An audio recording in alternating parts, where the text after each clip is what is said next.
जो चैप्टर बेटा हम लोग पढ़ने जा रहे हैं, this is going to be very important chapter, क्योंकि हम लोगों के पास अकाउंट पे अगर कोई बेस है अपनी कंफ्यूजन को दूर करने का, किसी भी चीज को लेके अकाउंट्स डे वन बात हुई थी बेटा, एक क्रिएटेड सब्जेक्ट है and everything which has been created वो कुछ ना कुछ असम्पशन, प्रिंसिपल, स्टैंडर्ड, कुछ रूल्स एंड रेगुलेशन आप ये कह लो फॉलो करते हैं।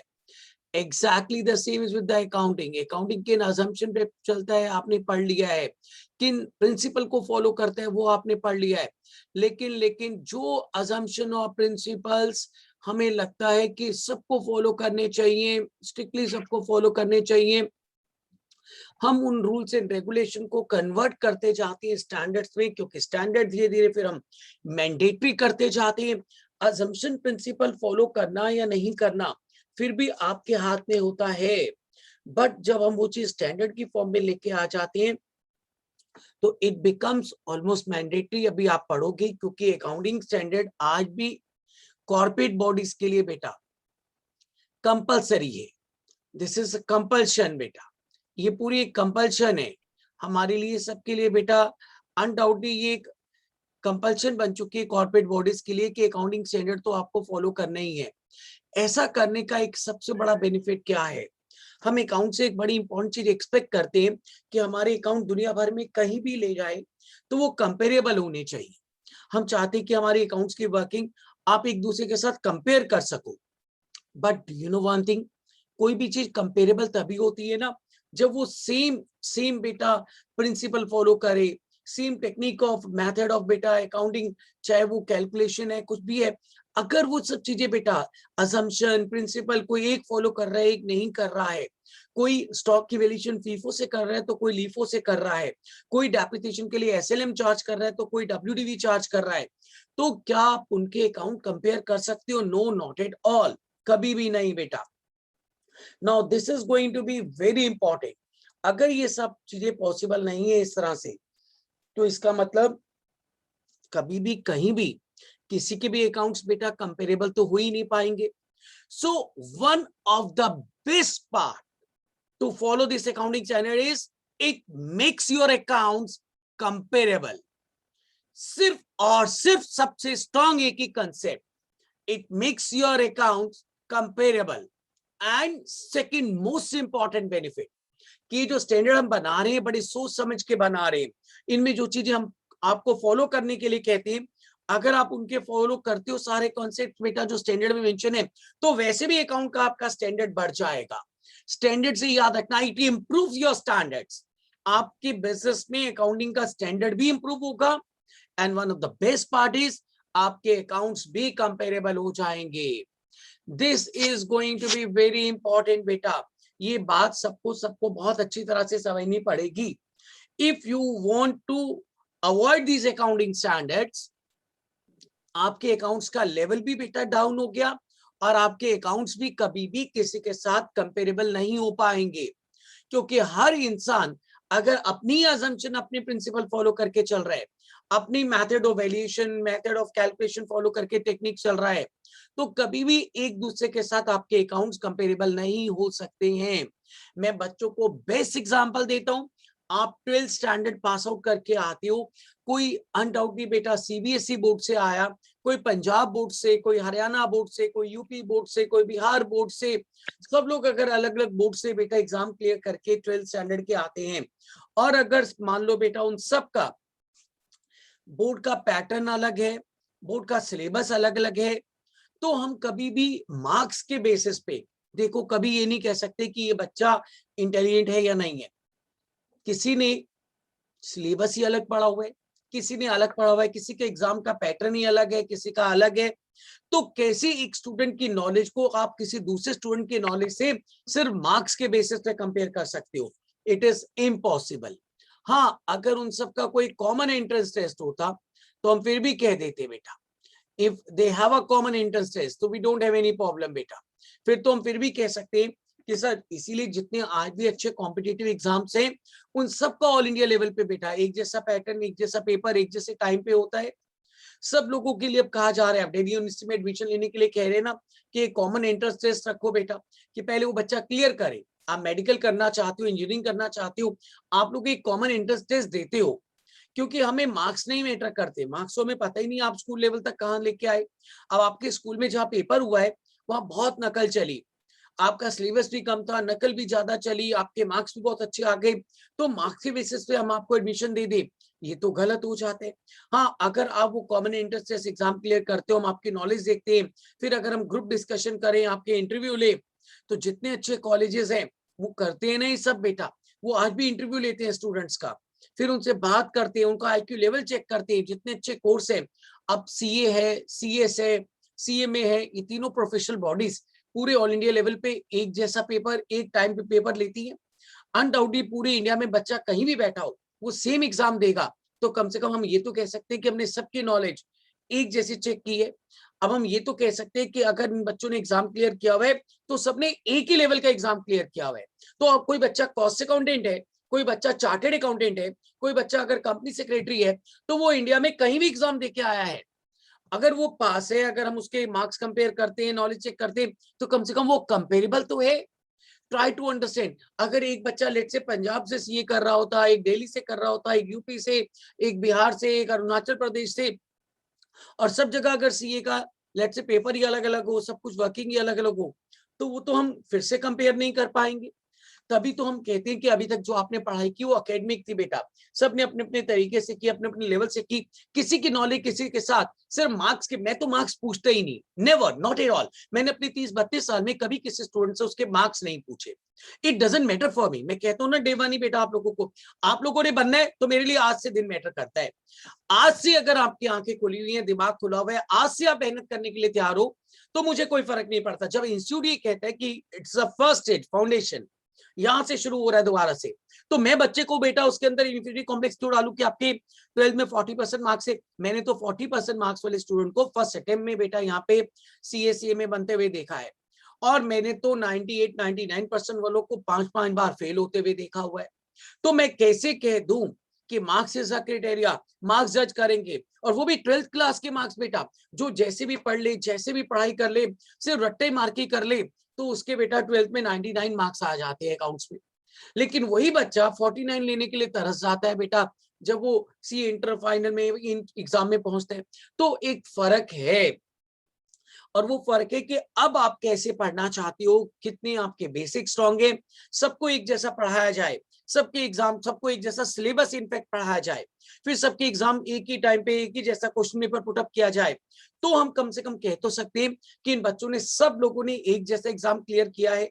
और फिर अगर हम कहते हैं कि किसी बच्चे के वहां 60 मार्क्स है और किसी के 70, तो अनडाउटली 70 वाले ने ज्यादा हार्डवर्क किया होगा, क्योंकि एक सेम एग्जाम में उसके मार्क इस मार्क्स से ज्यादा, स्टूडेंट से ज्यादा है।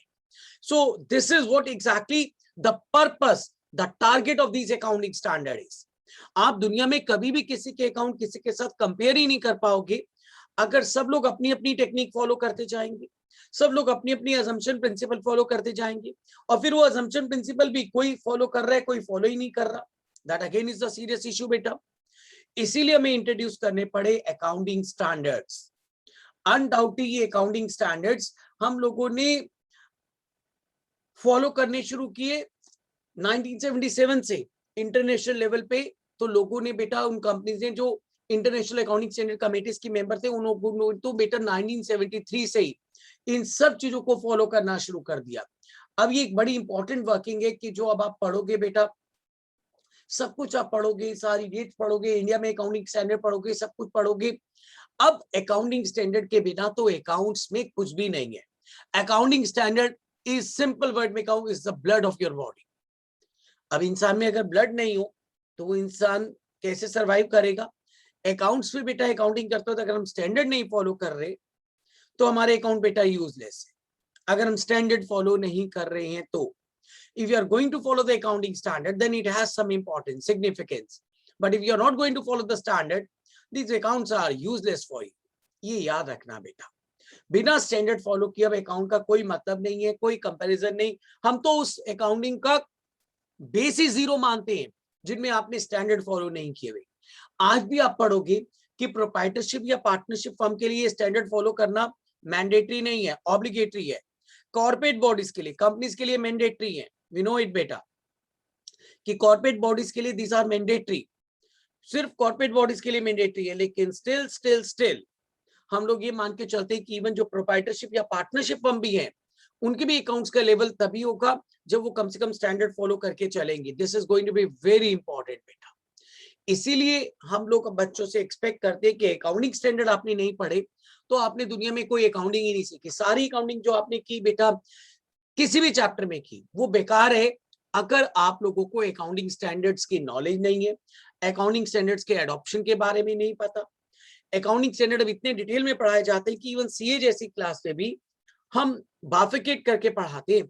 कुछ स्टैंडर्ड उनको पढ़ाते हैं बेटा ग्रुप 1 में, कुछ ग्रुप 2 में। अभी आप लोगों को सारी उसकी इंट्रोडक्शन, क्या क्या अकाउंटिंग स्टैंडर्ड का बैकग्राउंड है, क्या क्या हिस्ट्री है, इंडिया में कौन कौन से एएस है, क्या है एएस, क्या है इंड एएस, क्या है आईएएस, आईएफआरएस, ये सब वर्किंग आपको पढ़ाते हैं। सो लेट्स सी एग्जैक्टली कि हम लोग जो वर्किंग पढ़ने जा रहे हैं वो क्या है। This is going to be very important बेटा। एक बड़ी इंपॉर्टेंट बात याद रखना बेटा, आप लोगों को अकाउंटिंग स्टैंडर्ड शुरू करने से पहले एक बात पहले बहुत बहुत बहुत अच्छी तरह से क्लियर होनी चाहिए कि आप लोगों को हम जो अकाउंटिंग स्टैंडर्ड पढ़ाने लगे वो इंडिया के साथ साथ बेटा इंटरनेशनल लेवल पे जो अकाउंटिंग स्टैंडर्ड्स है उनके लिए भी हम बात करने वाले हैं। रीजन है उसका बेटा, अभी आप पढ़ोगे कि हमारे जो इंडियन अकाउंटिंग स्टैंडर्ड्स है ये चेंज हो गए हैं बेटा सारे, और आप लोगों के लिए तो बड़ी डबल मेहनत का काम हो गया है क्योंकि अब इसका जो ओल्ड वर्जन है वो भी पढ़ना है, जो न्यू वर्जन है वो भी पढ़ना है। हालांकि अब सबको नए वाले अकाउंटिंग स्टैंडर्ड ही फॉलो करने हैं, लेकिन नए वाले अकाउंटिंग स्टैंडर्ड में हमने कोई बहुत ज्यादा चेंजेस नहीं किए। हमारे इंडिया के अकाउंटिंग स्टैंडर्ड पहले ही बड़े स्ट्रांग थे। अब हमको कहा गया कि हम, क्योंकि हम लोग भी बेटा इंटरनेशनल अकाउंटिंग स्टैंडर्ड कमेटी के मेंबर है, अभी आपको पढ़ाया जाएगा बेटा कि इंडिया में अकाउंटिंग स्टैंडर्ड बनाने की अथॉरिटी कैसे पहले आईसीएआई के पास थी, अब इंस्टीट्यूट से वो अथॉरिटी भी खींच ली गई है। बात की जाएगी अब बेटा कैसे बेटा हमने पूरी एक नेशनल फाइनेंशियल रिपोर्टिंग कमेटी बनाई है जो अनडाउटली अब अकाउंटिंग स्टैंडर्ड्स को फॉर्मुलेट करेगी, सजेशन देगी। Will talk about each and everything बेटा। लेकिन एक बात साफ है, अगर आपको इंडिया के ओरिजिनल अकाउंटिंग स्टैंडर्ड्स के बारे में नहीं पता तो जो इसका मॉडर्न वर्जन है which are in conversion with the international accounting standards, आप उसके बारे में भी नहीं जानते हो। This is going to be very very very very important. ये बड़ी इंपॉर्टेंट बात है बेटा। तो इसलिए पहले एक छोटी सी वर्किंग से शुरू करते हैं। इंडिया में हम आपको दो तरह के बेटा अकाउंटिंग स्टैंडर्ड्स के लिए बात करने वाले हैं। One is something like this बेटा, that is old, and the second one is new. New वाले एएससी अब अनडाउटली बेटा फॉलो किए जा रहे हैं। इन न्यू वालों को हम लोग नाम दे रहे बेटा इंड एएस, और पुराने वालों को हम सिंपल नाम देते थे एएस। 1973 में हमने इंटरनेशनल अकाउंटिंग स्टैंडर्ड कमेटी बनाई थी। उसके 4 साल बाद ही हमने इंडिया में 1977 में अपना अकाउंटिंग स्टैंडर्ड बोर्ड क्रिएट कर लिया था। हमारी इंडिया में अकाउंटिंग स्टैंडर्ड्स का लेवल इतना अच्छा माना जाता है कि हम लोगों को इंटरनेशनल लेवल पे कुछ देखने की जरूरत ही नहीं पड़ी थी, क्योंकि हमने 1977 में ही इंडिया में अपना एक अकाउंटिंग स्टैंडर्ड बोर्ड बना लिया था। Undoubtedly that board was created by ICAI, institute of chartered accountant of India, और अनडाउटली वो बोर्ड हमारे लिए बेटा अकाउंटिंग स्टैंडर्ड फॉर्मुलेशन करता था सारी। अभी वो सब बातें करती है, लेकिन जब इंडिया भी इंटरनेशनल अकाउंटिंग स्टैंडर्ड कमेटी का मेंबर बन गई तो तब से लेके बेटा अभी तक हमारे ऊपर एक प्रेशर था कि आप लोग इंटरनेशनल अकाउंटिंग स्टैंडर्ड कमेटी के मेंबर बन गए हो तो आप लोग भी वही अकाउंटिंग स्टैंडर्ड फॉलो करो जो इंटरनेशनल लेवल पे फॉलो किए जाते हैं। हमने कहा सर ऐसा क्यों करें? दे सेड कि अगर आप ग्लोबली चलना चाहते हो, अगर आप इंडिया में काम कर रहे हो और अगर आपकी कोई ब्रांच ऑफिस या आपका हेड ऑफिस यूएस में है, यूके में है, और अगर आप चाहते हो कि आपके अकाउंट्स हम आपकी यूके वाली ब्रांच के साथ कंपेयर कर सके, तो तभी पॉसिबल होगा ना जब यूके में जो अकाउंटिंग की जा रही है और इंडिया में जो अकाउंटिंग की जा रही है वो सेम स्टैंडर्ड फॉलो करके की जा रही है। अब यूके अगर मान लो इंटरनेशनल अकाउंटिंग स्टैंडर्ड कमेटी का मेंबर है और वो लोग इंटरनेशनल अकाउंटिंग स्टैंडर्ड फॉलो कर रहे हैं, और हम लोग इंडिया में इंडियन अकाउंटिंग स्टैंडर्ड फॉलो कर रहे हैं, और हमारे इंडियन अकाउंटिंग स्टैंडर्ड में और let's say international accounting standard committee में कहीं कहीं जगह पे अगर वेरिएशन है तो अनडाउटली इसका मतलब हमारी यूके ब्रांच ने इंटरनेशनल अकाउंटिंग स्टैंडर्ड फॉलो किया, तो उसकी अकाउंटिंग एक अलग तरीके से हुई। मैंने इंडिया में बेटा जो अकाउंटिंग की वो इंडियन अकाउंटिंग स्टैंडर्ड फॉलो करके की, तो मैंने अकाउंटिंग एक अलग तरीके से की। तो इसका मतलब अगर मैं हेड ऑफिस हूँ, मैं इंडिया में हूँ, मेरी ब्रांच यूके में है, तो मैं हेड ऑफिस होते हुए भी बेटा अपने अकाउंट्स अपनी यूके ब्रांच के अकाउंटिंग को कंपेयर नहीं कर पाऊंगा, और सही मायने में उनकी जो परफॉर्मेंस है, उनकी जो रियल परफॉर्मेंस है, वो भी चेक नहीं कर पाऊंगा। हाँ, अगर बेटा इंडिया में भी मैंने जिन अकाउंटिंग स्टैंडर्ड फॉलो किया, जिन अकाउंटिंग स्टैंडर्ड को, उन्हीं अकाउंटिंग स्टैंडर्ड्स को अगर हमने अपनी यूके ब्रांच के लिए भी फॉलो किया होता, तो undoubtedly there is no issue at all, हमारे लिए कोई प्रॉब्लम नहीं होती। कम से कम हम अपने अकाउंट्स अपने ब्रांच ऑफिस के साथ कंपेयर तो कर सकते हैं। अब आप लोगों को जब हम कभी ब्रांच का चैप्टर पढ़ाते हैं, फॉरेन ब्रांचेस पढ़ाते हैं, तो वहां पे अनडाउटली बेटा आप लोगों को अपने ब्रांच के लिए अकाउंटिंग करनी है, कभी अपने ब्रांच के साथ अकाउंट कंपेयर करने। लेकिन अगर आपकी फॉरेन ब्रांच अलग अकाउंटिंग स्टैंडर्ड फॉलो कर रही है और हम अलग, तो अकाउंट कंपेयर ही नहीं हो सकते। तो जिन कंट्रीज को आगे बढ़ना है, जिनको ग्लोबली अपना काम करना है, ग्लोबली अपने अकाउंट कंपेरेबल करने हैं, उनके ऊपर एक प्रेशर था कि पहले तो इंटरनेशनल अकाउंटिंग स्टैंडर्ड कमेटी का मेंबर बने, और वो लोग भी वही अकाउंटिंग स्टैंडर्ड फॉलो करें जो इंटरनेशनल लेवल पे फॉलो किए जा रहे हैं। इंडिया भी, आपको पता है बेटा, इंटरनेशनल अकाउंटिंग स्टैंडर्ड कमेटी का मेंबर है। जब इंटरनेशनल अकाउंटिंग स्टैंडर्ड कमेटी बनी थी 1973 में, तो उसकी सिर्फ 9 कंट्रीज मेंबर थी, और India at that time was not the member of international accounting standard committee, but later on even India become the part of that. तो हमारे ऊपर एक प्रेशर था कि आप लोग भी undoubtedly international accounting standard follow करो। हम लोगों ने फॉलो शुरू कर दिए करने बेटा। हमने अब नए वाले जो अकाउंटिंग स्टैंडर्ड बनाए, जिन्हें हम इंड एएस कहते हैं, they are in convergence with the international accounting standards. In convergence का मतलब होता है हमने उनको कॉपी नहीं किया, हमने अपना अपना स्टैंडर्ड नहीं खराब किया, हमने अपनी सोच नहीं खराब की। हमने कहा सर हमारे जो अकाउंटिंग स्टैंडर्ड बने हुए वो वैसे ही बहुत अच्छे बने हुए, वो इंटरनेशनल लेवल पे कंपेरेबल है। ठीक है, जहां जहां कोई प्रॉब्लम होगी हम थोड़ा सा उसको चेंज करने की कोशिश करेंगे। तो हमने इंटरनेशनल अकाउंटिंग स्टैंडर्ड कमेटी का मेंबर बनके भी इंटरनेशनल अकाउंटिंग स्टैंडर्ड कॉपी नहीं किए, हमने अपने अकाउंटिंग स्टैंडर्ड को बेटा मॉडिफाई किया, चेंज किया, और हमने जो अकाउंटिंग स्टैंडर्ड बनाए हैं, now they are in convergence with the international accounting standards. In convergence का मतलब है, सिंपल वर्ड में कहूं तो उनके साथ तालमेल में बन के बेटा, इन ट्यून विद, उनके साथ ट्यूनिंग करके उन्हीं की हुई बात को ऑलमोस्ट फॉलो किया हुआ है। बट हमें कोई ये नहीं कह सकता कि हमने उनको कॉपी किया हुआ है, क्योंकि वो लोग भी तो अपने अकाउंटिंग स्टैंडर्ड चेंज करते रहते हैं। उनके पास भी पुराने पहले अकाउंटिंग स्टैंडर्ड थे, जिन्हें हम कहते हैं आईएएस। पहले तो ना ये चारों टर्म बेटा क्लियर होनी बड़ी जरूरी है। हम एब्रीविएशन फॉर्म में जो टर्म यूज करते हैं, अगर हमें वही क्लियर नहीं है, तो हम क्या अकाउंटिंग स्टैंडर्ड पढ़ेंगे बेटा। अब इस पे जो नई वाली टर्म है, वो लोग भी जो यूज करते हैं 2001 के बाद, that is IFRS, international financial reporting standards. 2001 के बाद इंटरनेशनल अकाउंटिंग स्टैंडर्ड्स नहीं है, we have international financial reporting standard. 2001 से पहले हमारे पास बेटा इंटरनेशनल फाइनेंशियल स्टैंडिंग कमेटी थी बेटा, और उन लोगों ने जो अकाउंटिंग स्टैंडर्ड बनाए उनको हम कहते थे आईएएस, इंटरनेशनल अकाउंटिंग स्टैंडर्ड्स। 2001 के बाद उन लोगों ने भी बेटा क्या किया, उन लोगों ने अपनी कमेटी को चेंज किया, and undoubtedly they have created the board, नाम बदल दिया सिर्फ इंटरनेशनल अकाउंटिंग स्टैंडर्ड बोर्ड। 2001 में उन्होंने अपनी इंटरनेशनल अकाउंटिंग, यानी कि अगर सिंपल वर्ड में कहूं, ये देखो बेटा, बिफोर 2001, 2001 से पहले इंटरनेशनल लेवल पे जो अकाउंटिंग स्टैंडर्ड बनते थे, वो बनते थे बेटा इंटरनेशनल अकाउंटिंग स्टैंडर्ड कमेटी के through, international accounting standard committee. But 2001 के बाद उसी कमेटी का नाम बदल दिया गया बेटा, वी हैव रीनेम दैट, और उसका नाम कर दिया इंटरनेशनल अकाउंटिंग स्टैंडर्ड बोर्ड। 2001 से पहले इसलिए जो भी अकाउंटिंग स्टैंडर्ड बने हुए इंटरनेशनल लेवल पे वो आईएएस है, लेकिन फिर हमने बोर्ड ही बदल दिया बेटा। और ध्यान से देखो 2001 ऑनवर्ड बेटा हम लोगों ने इंटरनेशनल लेवल पे जो अकाउंटिंग स्टैंडर्ड पढ़ने शुरू किए हैं, वो अब इंटरनेशनल अकाउंटिंग स्टैंडर्ड कमेटी नहीं, इंटरनेशनल अकाउंटिंग स्टैंडर्ड बोर्ड बनाता है। यानी कि कमेटी का नाम चेंज कर दिया गया है, it has been renamed. International accounting standard committee की जगह उसका नाम कर दिया गया इंटरनेशनल अकाउंटिंग स्टैंडर्ड बोर्ड। और इंटरनेशनल अकाउंटिंग स्टैंडर्ड बोर्ड ने 2001 के बाद जो भी इंटरनेशनल लेवल पे अकाउंटिंग स्टैंडर्ड बनाए, उन अकाउंटिंग स्टैंडर्ड्स को कह दिया गया है इंटरनेशनल फाइनेंशियल रिपोर्टिंग स्टैंडर्ड्स। लेकिन हमारे में और बाहर की कंट्रीज में एक बहुत बड़ा फर्क है बेटा।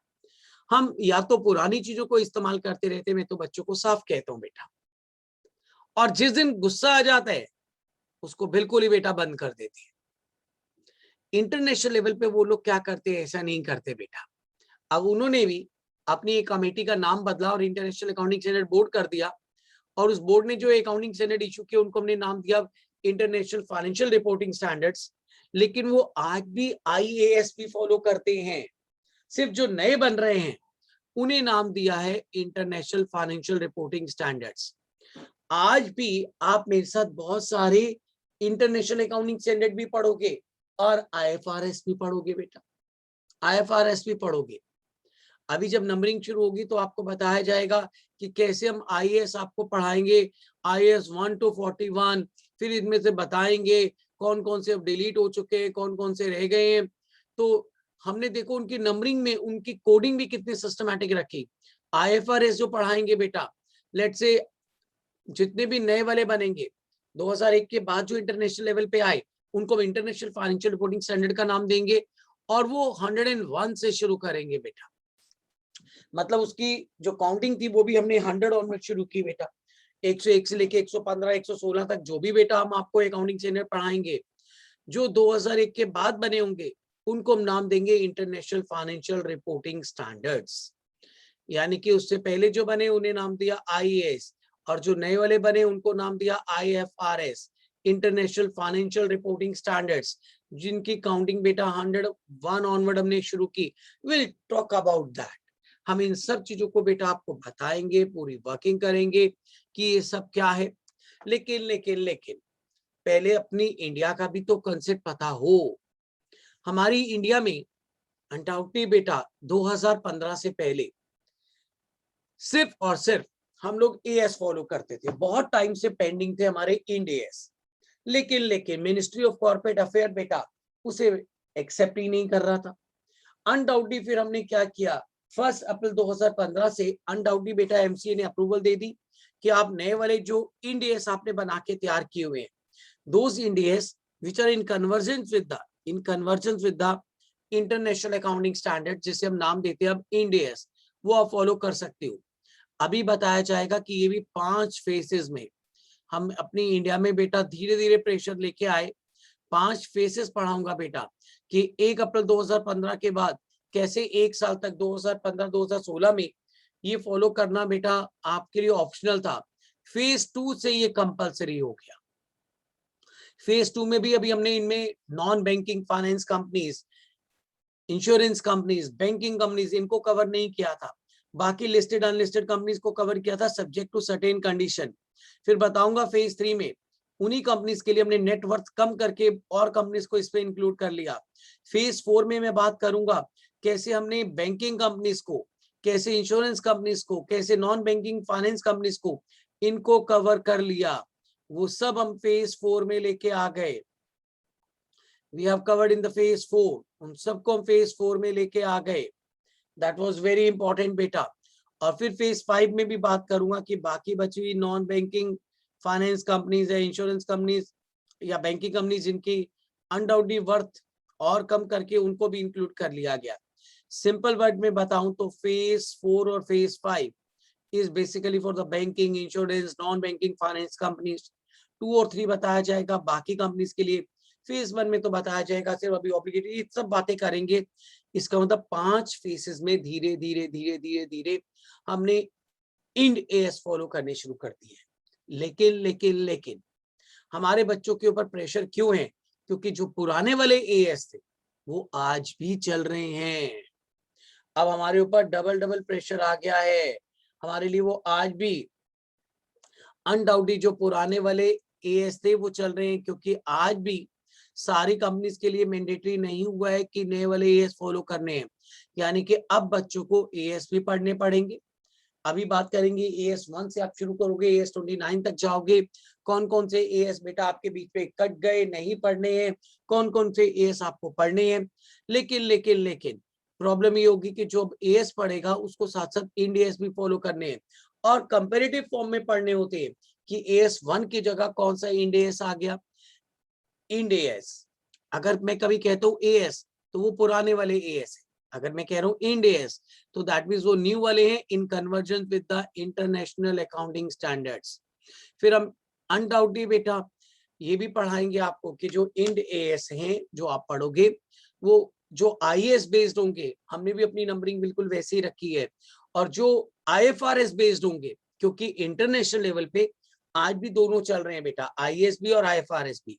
तो हमारे कौन कौन से इंड एएस आईएएस बेस्ड है वो भी पढ़ना है, कौन कौन से इंड एएस आईएफआरएस बेस्ड है उसके लिए वर्किंग कंपैरेटिव चार्ट पढ़ना पड़ेगा। बहुत बहुत बहुत मेहनत है, बहुत जबरदस्त मेहनत है। लेकिन प्रॉब्लम तो ये है कि बच्चों को अभी तो पुराने वाले जो एएस हैं वो ही क्लियर नहीं होते, बच्चों को यही नहीं पता होता कि पुराने एएस कौन कौन से थे, कितने एएस थे, उनमें से कौन कौन से आज भी मैंडेटरी हैं, कौन कौन से अमेंड हो गए हैं, कौन कौन से अमेंडमेंट के बाद डिलीट हो गए हैं। अब अनडाउटली वो सारी वर्किंग आएगी। अगर बच्चों से सिर्फ अगर अनडाउटली यही पूछ लिया जाए कि कौन कौन से एएस है, कौन कौन से विड्रॉ कर लिए गए हैं, तो जैसे डेप्रिसिएशन के लिए बात करते हैं बच्चों से तो वो ये कह देते हैं सर वी हैव एएस6 जबकि एएस6 को विड्रॉ कर लिया गया। बात करेंगे कि कैसे हमने एएस6 विड्रॉ कर लिया, एएस8 विड्रॉ कर लिया, will talk about all these things बेटा कि कौन कौन से हमने बेटा एएस विड्रॉ कर लिए हैं। अब अनडाउटली और उसके बाद कौन कौन से अमेंड किए हैं, जैसे अगर AS2 की बात करेंगे इन्वेंट्री के लिए तो उसको अमेंड कर दिया गया, AS4 के लिए बात करेंगे उसको अमेंड कर दिया गया, AS10, 13, 14 इन सब के लिए बात करेंगे, 21 के लिए बात करेंगे, 29 के लिए बात करेंगे। कुछ AS अमेंड कर दिए गए हैं, कुछ को विड्रॉ कर लिया गया है। तो इवन जो पुराने वाले AS है, क्योंकि आज भी वो बहुत सारी कंपनीज के लिए एप्लीकेबल है, तो आपको शुरुआत जो करनी पड़ती है वो पुराने वाले AS से करनी पड़ती है। ये पुराने वाले AS अनडाउटली बेटा आपको ये बताया जाएगा कि अकाउंटिंग स्टैंडर्ड बोर्ड ने क्रिएट किए थे। पहले इंडिया में अकाउंटिंग स्टैंडर्ड इशू करने की अथॉरिटी सिर्फ और सिर्फ किसके पास होती थी, ICAI के पास। अब बात की जाएगी कि कैसे बेटा उन लोगों से अथॉरिटी ले ली गई है। हमारे सीए इंस्टीट्यूट से बेटा बहुत सारी पावर्स ले ली गई हैं, कैसे अब उसके लिए बेटा हमें बताया जाएगा कि वो पावर्स बेटा अनडाउटली हमने एक नई कमेटी बना दी बेटा, नया बोर्ड बना दिया, उनको दे दी है कि अनडाउटली अब वो लोग सारी ये वर्किंग करेंगे। So now the lot of efforts are there जो आपको इन सब चीजों के लिए बेटा पढ़ाए जाएंगे कि आपको कैसे वर्किंग करनी है, किन किन फेसेस में बेटा बात की जाएगी, वर्किंग होगी, क्या होगा। We have so many things बेटा, अकाउंटिंग स्टैंडर्ड में पढ़ने के लिए बहुत कुछ बहुत कुछ बहुत कुछ अब आपके पास है। बहुत सारे कंपनीज एक्ट के बेटा सेक्शन पढ़ाए जाएंगे जो आपसे एक्सपेक्ट करते थे कि आप true and fair view follow करो, और अगर true and fair view follow करना है तो अनडाउटली बेटा कैसे हम आपको सेक्शन 128, 129, 133 पढ़ाएंगे ऑफ द कंपनीज एक्ट 2013, जो आपको ये सिखाएंगे कि अकाउंटिंग स्टैंडर्ड बिना फॉलो किए हुए आपके अकाउंट अब true and fair view reflect नहीं करेंगे। तो अनडाउटली अब हमसे कहा जाएगा इफ यू आर एक्सपेक्टिंग, अगर आप शेड्यूल 3 के हिसाब से जो फाइनेंशियल स्टेटमेंट बनाते हो, जो P&L या बैलेंस शीट बनाओगे, हमसे कहा जाएगा कि उन्हें बनाते हो you have to follow section 129, section 133 of the companies act. क्योंकि अगर जो अकाउंटिंग अब की जाएगी वो AS फॉलो करके की जाएगी, शेड्यूल 3 के हिसाब से की जाएगी, तो हमसे एक्सपेक्ट किया जाएगा कि it will reflect the true and fair view. अगर आपने AS फॉलो नहीं किए तो मैंने आपसे अभी कहा है कि अनडाउटली बेटा आप लोगों की अकाउंटिंग अब एक्सपेक्ट की जाती है कि वो बिल्कुल अकाउंटिंग स्टैंडर्ड के हिसाब से नहीं है। इसीलिए तो अब हम लोग बहुत ज्यादा स्ट्रिक्ट हो गए हैं। एक बार 2018 से तो हमारे institute of chartered accountants of India को बहुत बड़ा झटका लगा है, क्योंकि आप ऐसे कह सकते हो कि ऑलमोस्ट बेटा जो अकाउंटिंग स्टैंडर्ड्स बेटा हम लोगों ने कब से बनाए थे, जिसके अथॉरिटी बेटा जो शुरू से सी इंस्टीट्यूट के पास थी, वो सारी की सारी अथॉरिटी बेटा विड्रॉ कर ली गई है, सारी की सारी बेटा। और कैसे वो सारी की सारी अथॉरिटी विड्रॉ करने के बाद अनडाउटली बेटा हम लोगों को, एक मिनट बेटा, आपको अब हर तरह के एएस, पुराने एएस, नए एएस सब पढ़ने हैं, और पुराने वाले तो बहुत अच्छी तरह से पहले पढ़ने हैं, क्योंकि आज भी हमें जो नए वाले इंड एएस पढ़ने हैं, हमें अपने इंडिया में बेटा बहुत ज्यादा एफर्ट्स नहीं करने पड़े पुराने वाले एएस को इंटरनेशनल एएस पे कन्वर्ट करने के लिए बेटा, क्योंकि हम लोगों का अकाउंटिंग स्टैंडर्ड बोर्ड पहले ही बहुत स्ट्रांग था। ये तो थोड़ा सा बेटा इस गवर्नमेंट ने, यूपी गवर्नमेंट को थोड़ी सी एक प्रॉब्लम थी चार्टर्ड अकाउंटेंट से, अनडाउटली बहुत सारे फ्रॉड चल रहे थे। ये अपनी गलतियां तो पॉलिटिशियन कभी आपको पता है मानते नहीं है, भगाते ये लोग है बेटा नीरव मोदी जैसे लोगों को, और अनडाउटली बेटा बाद में ब्लेम करते हैं ये प्रोफेशनल्स को।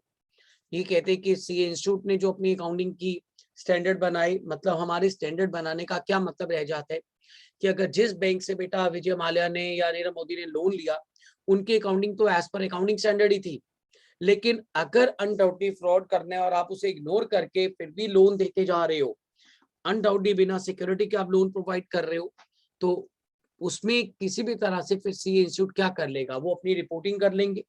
ऑडिट होगा, हम ऑडिट में क्या करते हैं, अपनी रिपोर्ट बना के सबमिट करते हैं। हम अपनी रिपोर्ट में बेटा जो एडवर्स कमेंट लिखते हैं, अगर आप उसे इग्नोर कर देते हो, आप उसे फॉलो ही नहीं करना चाहते, तो एक बड़ी अजीब सी प्रॉब्लम है कि आप ब्लेम इंस्टीट्यूट को क्यों करते हो।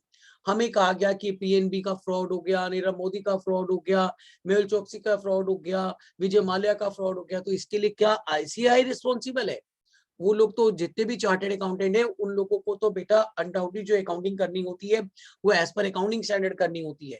पर जब हम रिपोर्टिंग करते हैं तो हमारी रिपोर्ट को अगर आप पढ़ के उसे इग्नोर कर देना चाहते हो, अगर लेट से बेटा बैंक के अथॉरिटीज उन रिपोर्ट्स को पढ़ के भी पैसे खा के बेटा इन लोगों को लोन देते जा रहे हैं, तो इसमें हमारा इंस्टीट्यूट क्या कर सकता है? ये तो वही बात हो गई कि आप एक डॉक्टर के पास गए, हम बीमार हैं, डॉक्टर ने आपको मेडिसिन बेटा प्रिस्क्राइब कर दी, अब आप मेडिसिन ही नहीं ले रहे और फिर आपको कोई प्रॉब्लम हो जाती तो आप डॉक्टर को कहो आके, तो डॉक्टर तो तब रिस्पॉन्सिबल है ना जब उसने आपको मेडिसिन गलत प्रिस्क्राइब की हो। डॉक्टर तो तब रिस्पॉन्सिबल है कि अनडाउटली आपने उसकी प्रिस्क्रिप्शन स्ट्रिक्टली फॉलो की, उसकी एडवाइस मानी, तो कोई इशू हो गया। उसके बाद भी ये कहा जाता है कि आप उन डॉक्टर्स को नहीं कह सकते, क्योंकि हर एक की बॉडी का अलग तरीके से मेडिसिन को, हाँ अगर उस डॉक्टर ने अपनी तरफ से मेडिसिन जो उस प्रॉब्लम के लिए दी जाती वो बिल्कुल ठीक दी थी एज पर मेडिकल प्रोफेशन, तो undoubtedly there is no issue at all. ये तो हमारे इंस्टीट्यूट को इतनी बड़ी प्रॉब्लम हो गई, क्योंकि आप सब जानते हो एक तरह से हिटलर बेटा राज कर रहा है। यहाँ बेटा टैक्स देते रहो, आप लोग देख रहे हो लोग बेटा मर रहे हैं सड़कों पे, ऑक्सीजन नहीं है, कुछ नहीं है, कोई सुनने वाला नहीं है। और मजे की बात है कि बावजूद उसके लोगों को इनकम टैक्स के, जीएसटी के नोटिस आ रहे हैं कि मैं टैक्स जमा कराओ। इट इज अ शेम, मतलब शेम फॉर द कंट्री बेटा, Shem for the prime minister.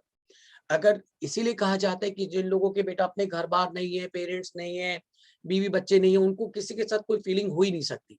और ये प्रॉब्लम है बेटा हमारी कंट्री के प्राइम मिनिस्टर के साथ कि उसे सीए इंस्टीट्यूट के साथ भी प्रॉब्लम हो गई बेटा। अनडाउटली जो आदमी पढ़ा लिखा नहीं है वो इमेजिन करो कि सीए इंस्टीट्यूट में जाके, और सीए इंस्टीट्यूट के चार्टर्ड अकाउंटेंट से बेटा प्रॉब्लम में आ गया कि कहाँ आप किन पढ़े लिखे लोगों से बात कर रहे हो बेटा, और आप हो क्या, आप अपना लेवल तो देखो बेटा, अपना दिमाग तो देखो, और आप किन के साथ बात कर रहे हो, कह रहे कि आप लोगों की वजह से इंडिया में फ्रॉड होते हैं। ये तो बड़ी अजीब सी बात हो जाएगी बेटा। हम लोगों की वजह से फ्रॉड होते हैं तो आप एडवोकेट का प्रोफेशन बंद कर दो बेटा, क्योंकि अगर कोई गलती करता है तो लॉ में एक एडवोकेट बेटा अगर उसके लिए फांसी की अपील कर रहा होता है, तो वही बेटा दूसरा उसे बचाने के लिए लड़ रहा होता है। क्योंकि जुडिशियल सिस्टम में बेटा हमें ये तो देखना है कि वो गलत है या सही है, तो दोनों ही एडवोकेट है, एक उसको फांसी के लिए कह रहे हैं, एक उसको फांसी से बचाने के लिए लड़ रहा है। अब अनडाउटली मान लो जो फांसी से बचाने के लिए लड़ रहा है अगर वो उसे बचा के ले आता है, तो आपको कि सर जो एडवोकेट्स है वही सारे के सारी एडवोकेट्स गलत है। That seems to be wrong ना बेटा। पीछे निर्भया कांड हुआ था, ये सब हुआ था, तो एडवोकेट्स ने कहा ना कि हम में से कोई इसके लिए किसी भी तरह से इस पर्टिकुलर केस के लिए नहीं लड़ेगा, क्योंकि साफ साफ नजर आता है कि प्रॉब्लम है। पर ये थोड़ा कि बेटा सारे ही गलत है। अनडाउटली डेमोक्रेसी है, हर एक को अपनी बात कहने का एक हक होना चाहिए। अगर कोई प्रॉब्लम हुई है, एक तरफ हमारा लॉ कहता है कि कई बार सही सर्कमस्टांसेस में अगर आपके घर पे बेटा कोई चोरी डकैती हो रही है और आपके घर वालों को मार रहा है और आपने अपने बचाव में उसको मार दिया, तो अनडाउटली लॉ भी कहता है कि अनडाउटली हमें वो सिचुएशन समझनी चाहिए कि किस सिचुएशन में ये सब हुआ। और हम लोगों को ये कह दिया गया कि अपनी गलती छुपाने का एक बहुत बढ़िया तरीका ये होता है कि दूसरे के ऊपर बेटा सब कुछ डाल दो। और हमारे मोदी जी यही करते हैं बेटा। बहुत ग्रेट प्राइम मिनिस्टर हैं, हिस्ट्री में याद रखा जाएगा कि कैसे ऑक्सीजन की वजह से लोग मर रहे हैं, डॉक्टर्स तक रो रहे हैं और इन्हें कोई फर्क नहीं पड़ रहा, और ये ब्लेम कर रहे हैं आज भी कि हम अपनी तरफ से सब कुछ दे रहे हैं, तो वो कहाँ जा रहे हैं हमें समझ नहीं आ रहा। अनडाउटली एक अजीब सी प्रॉब्लम है, सच में एक अजीब सी प्रॉब्लम है कि सीए इंस्टीट्यूट को भी इन्होंने यही कहा कि जितने फ्रॉड हुए, पीएनबी का फ्रॉड हुआ, ये सब फ्रॉड हुआ, ये चार्टर्ड अकाउंटेंट की वजह से हुआ, तो इनसे अथॉरिटी खींच लो। हम लोगों से बेटा अकाउंटिंग स्टैंडर्ड बनाने की, मतलब जो अकाउंट्स के आप ये कह लो कि बैकबोन है बेटा आईसीआई इंस्टीट्यूट, और अनडाउटली आप उससे ये अथॉरिटी खींच के आप लोगों ने क्या किया, सिर्फ वो अथॉरिटी खींचनी थी तो आपने एक सेपरेट कमेटी बना दी, एक अथॉरिटी बना दी, नेशनल फाइनेंशियल रिपोर्टिंग अथॉरिटी बेटा। और 1 मार्च 2018 से सारी पावर बेटा आईसीआई से लेके, क्योंकि आज भी ये क्वेश्चन फाउंडेशन में आता है कि इंडिया में अकाउंटिंग स्टैंडर्ड बनाने की अथॉरिटी किसके पास है। Undoubtedly this is going to be very important कि पहले हम इसका आंसर देते थे sir this authorities with the ICAI, institute of chartered accountants of India. अब लेकिन अगर 4 ऑप्शन आएंगी तो उन ऑप्शन में से एक ऑप्शन होगी NFRA, national financial reporting authority. Undoubtedly अब ये अथॉरिटी 1 मार्च 2018 के बाद अकाउंटिंग स्टैंडर्ड बनाने की सिर्फ और सिर्फ एनएफआरए के पास है, it's not with the ICAI. Undoubtedly उस एनएफआरए में आप अभी आप पढ़ोगे बेटा कि 1 मार्च 2018 के बाद जितने भी अकाउंटिंग स्टैंडर्ड्स है, अनडाउटली वो सिर्फ नेशनल फाइनेंशियल रिपोर्टिंग अथॉरिटी बनाएगी। अनडाउटली बताया जाएगा कि उस अथॉरिटी के पास एक चेयरमैन की पोस्ट है, और बताया जाएगा कि 3 फुल टाइम मेंबर्स होंगे, एक सेक्रेटरी होगा, और हर एक तरह के मेंबर्स को हमने इंक्लूड करके ये पूरी एक अथॉरिटी बनाई है। अनडाउटली अगर चार्टर्ड अकाउंटेंट्स के लिए बेटा इतने स्ट्रिक्ट फॉलो कर लिए गए रूल्स कि अगर कोई इन नेशनल फाइनेंशियल रिपोर्टिंग अथॉरिटी की सजेशन नहीं मानेगा तो अनडाउटली चार्टर्ड अकाउंटेंट्स के ऊपर बेटा 6 महीने से लेके और 10 साल तक की सजा का प्रोविजन रख दिया गया है इफ दे आर, और उनकी मेंबरशिप ले ली जाएगी। मतलब आप चार्टर्ड अकाउंटेंट्स के पीछे पड़ रहे हो। आप लोगों को ये देखना चाहिए कि जो पीएनबी था, क्या पीएनबी में फ्रॉड हुआ, तो पीएनबी के अकाउंटिंग में जो चार्टर्ड अकाउंटेंट थे उन्होंने अकाउंटिंग स्टैंडर्ड फॉलो किए या नहीं किए। अगर उन्होंने अकाउंटिंग स्टैंडर्ड फॉलो करके अकाउंटिंग की और अगर उनको पीएनबी में फ्रॉड मिले during the course of audit, क्या उन्होंने अपनी ऑडिट रिपोर्ट में उस ड्रॉबैक को पॉइंट आउट किया या नहीं किया। अगर हमें ये लगता है कि पीएनबी की अकाउंटिंग में अकाउंटिंग स्टैंडर्ड ही फॉलो नहीं किए गए, या अगर उन्होंने फ्रॉड होते हुए भी उसे डिस्क्लोज नहीं किया, then we should take action against the chartered accountants. लेकिन अगर पीएनबी की accounting proper accounting standard follow करके हुई है, अगर पीएनबी के अकाउंटिंग में उन लोगों ने जो फ्रॉड चल रहे थे उस सबको डिस्क्लोज किया है, और उसके बावजूद भी अगर पीएनबी के टॉप ऑफिशियल्स ने बेटा लोन बांटे, फ्रॉड को बेटा इग्नोर किया, तो इसमें आप चार्टर्ड अकाउंटेंट्स के ऊपर एक्शन क्यों लोगे? उनकी मेंबरशिप कैसे, उनको कैसे डीबार कर दोगे? आपने कभी चार्टर्ड अकाउंटेंसी की पूरी पढ़ाई करके देखी है, या आप हिटलर हो कि सीधा ही कह दिया? आप पढ़ के जो देखो, आपने उस लेवल की पढ़ाई नहीं की, आप उस तरह से कैसे? ठीक है, मैं ये नहीं कह रहा, हर प्रोफेशन में कुछ ना कुछ लोग तो गलत है।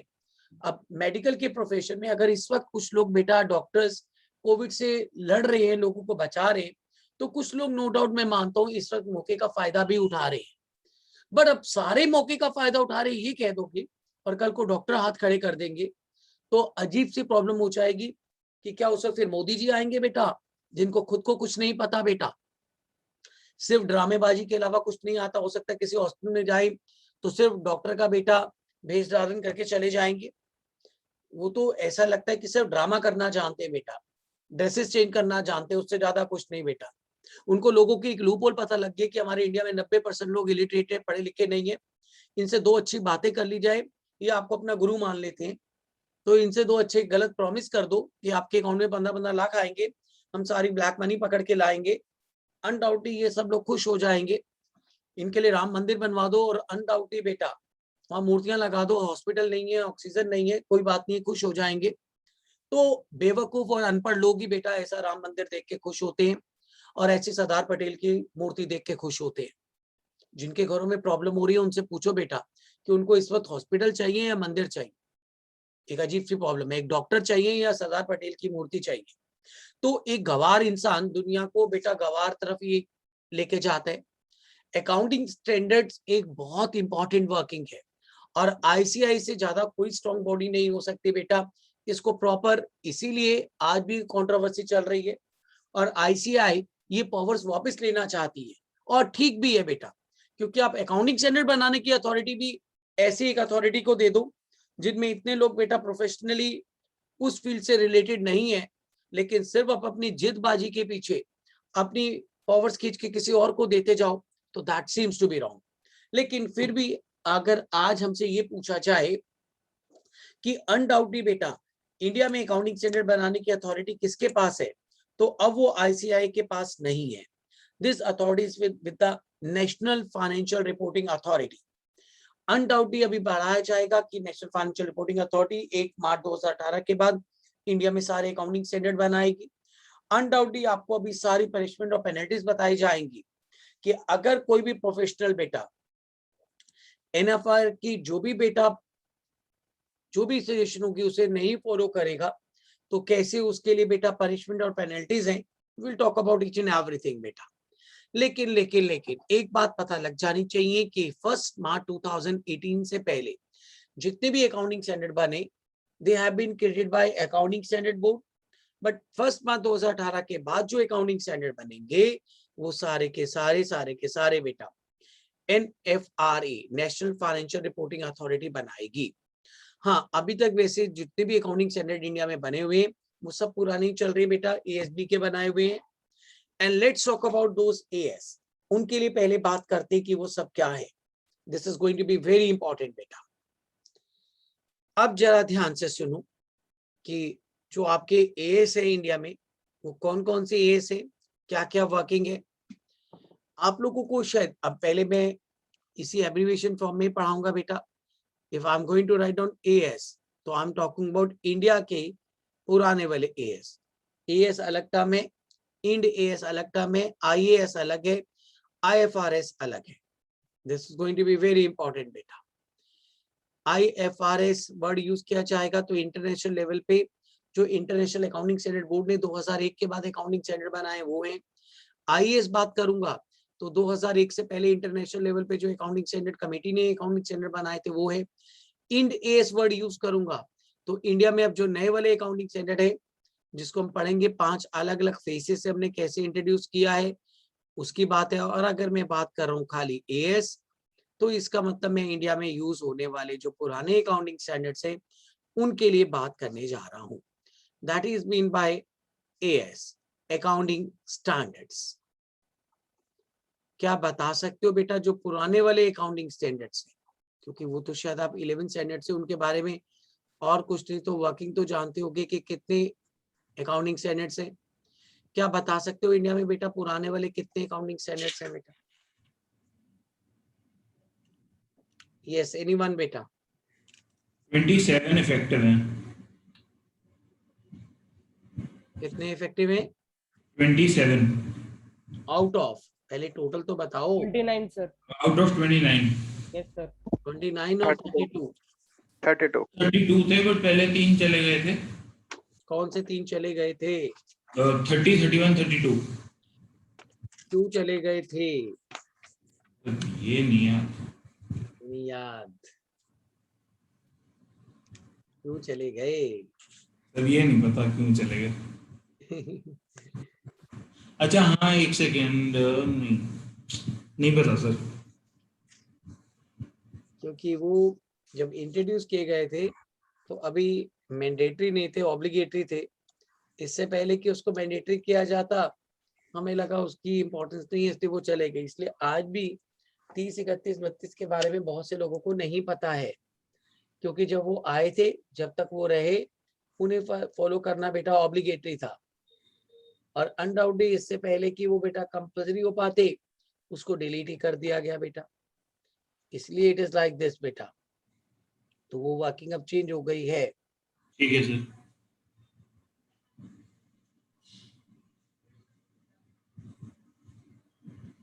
तो इसीलिए अगर अब हमसे बात की जाती है बेटा कि कितने AS है तो हम कहते हैं we have AS1, AS2। Effective कितने 29 में से?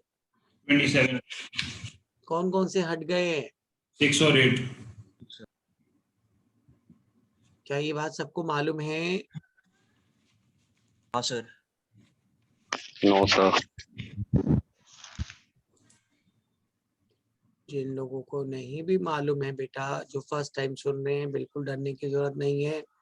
बहुत मेहनत करनी पड़ेगी, बहुत मेहनत पहले पुराने वाले एएस पे ही करनी पड़ेगी।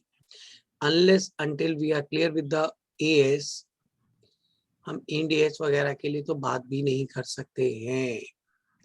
तो पहले मैं आपको बता दूं कि क्या वर्किंग है। कहीं भी कुछ पढ़ते हो बेटा आपको प्रॉब्लम नहीं होनी चाहिए। You should have a complete awareness of each and everything.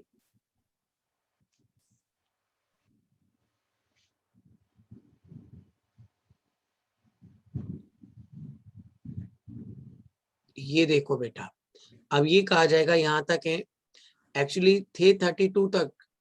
ये तीन जो थे फाइनेंशियल इंस्ट्रूमेंट्स को लेके बेटा, फाइनेंशियल इंस्ट्रूमेंट्स की प्रेजेंटेशन डिस्क्लोजर को लेके ये ऑब्लिगेटरी बेसिस पे आए थे, बट इनका मैंडेटरी होने से पहले ही इसको विड्रॉ ही कर लिया गया। तो इसीलिए 30, 31, 32 ये ऐसे कह लो कि आने से पहले ही खत्म हो गए बेटा, मैंडेटरी होने से पहले ही खत्म हो गए। अब इसके बाद कौन कौन से और खत्म हुए बेटा?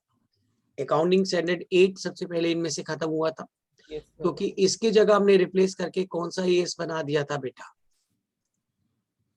यस माधव, एएस 8 की जगह कौन सा आया सम्यक? सर 8 की जगह नहीं पता। नहीं सर 10 नहीं। बार बताया था जिन बच्चों ने किया हुआ है। 26 इंटेंजिबल एसेट्स। ठीक है सर। एग्जाम में क्वेश्चन आता है कि एएस 8 को रिप्लेस किस एएस ने किया। We should be clear with that. AS 8 has been replaced with the AS 26। सबको क्लियर रहना चाहिए। हमने ये सब तो विड्रॉ कर लिए थे 30, 31, 32 2016 में ही, बट पता होना चाहिए कि एएस 8 को विड्रॉ करके हम लोगों ने बेटा क्या किया, एएस 26 नया एएस इंटेंजिबल एसेट के लिए। आज भी जो पार्टनरशिप में गुडविल की ट्रीटमेंट पढ़ते हो वो एज पर एएस 26 पढ़ते हो। ये जो आपने पार्टनरशिप में गुडविल की जिन बच्चों ने हमेशा ट्रीटमेंट पढ़ी है और जिन लोगों ने ये पढ़ा कि अब गुडविल रेज नहीं हो सकती, या ऐसे कह लो रेज नहीं हो सकती, मतलब बैलेंस शीट में सेल्फ जनरेटेड एसेट गुडविल नहीं दिखाई जा सकती, तो वो किसकी वजह से है? Just because of as 26। So this has been replaced by 26. AS8 को replace कर दिया गया with 26. ठीक है sir. This point is clear to everyone. Yes sir. ऐसी Yes, AS6 sir. को बेटा हटा दिया गया है। Most Yes, important yes. AS, that is depreciation. Yes sir. इसको रिप्लेस करके हमने किसको अमेंड किया है और स्कोप इसका बढ़ा दिया है। AS10 को। Yes, इसकी जगह AS10 को हमने अमेंड कर दिया और इसका स्कोप बढ़ा दिया बेटा। दिस हैज बीन अमेंडेड, इसको अमेंड कर दिया गया है। AS10 पहले हम कहते थे कि is a AS for the fix asset, अब हम ये नहीं कहते हैं। अब AS10 PPE के लिए, property plant and equipment, property के लिए, प्लांट एंड इक्विपमेंट के लिए है। अब this has been replaced with the PPE, property and plant and equipment. तो इसका मतलब ये AS10 अब सिर्फ और सिर्फ डेप्रिसिएबल फिक्स एसेट के लिए रह गया है और डेप्रिसिएशन से रिलेटेड सारे मैटर्स बेटा अब AS6 में नहीं डिस्कस किए जाते, they have been discussed in AS10। AS10 में बेटा डिस्कस किए जाते हैं। अब AS10 को अमेंड करके प्रॉपर्टी प्लांट एंड इक्विपमेंट के लिए बना दिया गया है और जितने भी टेंजिबल फिक्स एसेट है उन सब की डेप्रिसिएशन की वर्किंग सब इसी में डिस्कस होती है। So this is now has become more important then earlier बेटा, क्योंकि प्रॉपर्टी प्लांट एंड इक्विपमेंट इन सब के लिए डिस्कशन इसी एएस में की जाती है। For the property and plant and equipment we have a discussion in this particular AS. Property के लिए, प्लांट एंड इक्विपमेंट के लिए, इन सब के लिए बेटा वर्किंग इसी एएस में डिस्कस की जाती है। So this has been now amended और AS6 को विड्रॉ कर लिया गया है और AS6 को विड्रॉ करके उसकी जगह बेटा हम लोगों ने AS10 का स्कोप वाइडर करके उसको चेंज कर दिया है। तो इसका मतलब जिन चीजों के आगे क्रॉस लिखा हुआ है दे हैव बीन विड्रॉन, ये सब विड्रॉ कर लिए गए हैं। तो अगर हमसे टोटल वैसे पूछे जाते थे तो 1 से लेके बेटा 32 तक हमारे पास पुराने AS होते थे, 30, 31, 32 को तो खैर 2016 में ही विड्रॉ कर लिया गया था, बहुत टाइम हो गया बेटा इनको तो विड्रॉ किए हुए। तो इन 32 में से बेटा हमारे पास जो इफेक्टिव हैं वो अब 27 ही रह गए हैं। 27 इसलिए क्योंकि लास्ट वाले 3 सीधा हटा दिए गए बेटा, 29 रह गए थे। 29 में से भी बेटा अनडाउटली अब आपने 6 और 8 को भी विड्रॉ कर लिया। 8 को विड्रॉ किए हुए भी बहुत टाइम हो चुका है, 2016 से भी पहले AS 8 को विड्रॉ करके उसकी जगह एक नया AS 26 बेटा इंट्रोड्यूस कर दिया, 26 इंट्रोड्यूस कर दिया गया था। अब AS 6 को बेटा हटा के AS 10 का स्कोप वाइडर करके और फिक्स एसेट की सारी वर्किंग AS 10 में डिस्कस की जाती है। अभी मैंने आपसे कहा है कि अब बेटा हम लोगों ने कुछ AS बेटा अमेंड भी कर दिए गए हैं और 1 अप्रैल 2017 के बाद बेटा उन सब अमेंडेड को पढ़ा जाता है। जैसे अगर आप AS2 पढ़ोगे तो AS2 वैल्यूएशन ऑफ इन्वेंटरी के लिए पढ़ोगे और अब अमेंडेड पढ़ोगे। 2017 से इसका जो अमेंडेड फॉर्म है वो आप पढ़ोगे। AS2 बहुत कम बच्चों को शायद पता होगा कि इन्वेंटरी की वैल्यूएशन के लिए, इन्वेंटरी के कॉस्ट फॉर्मूला के लिए everything has been discussed in AS2 accounting standard 2, जो कि सिर्फ और सिर्फ इन्वेंटरी की वैल्यूएशन के लिए होता था। अभी एक एक करके सबके लिए बात करेंगे। ये सब कुछ बेटा अमेंड कर दिए गए हैं, बहुत सारी वर्किंग बेटा अमेंड की गई है। AS4 one of the most important AS4 किसके लिए था? AS4 था after the balance sheet date, events occurring after balance sheet date. Contingencies and events occurring after the balance sheet date but before the approval of the board of directors. Undoubtedly जो भी contingencies and event balance sheet date के बाद अकर होते हैं बताया जाएगा क्या working है। बट AS4 पहले तो वो ये पता होना चाहिए कि कौन कौन से अमेंड कर दिए गए, कौन कौन से विड्रॉ कर दिए गए।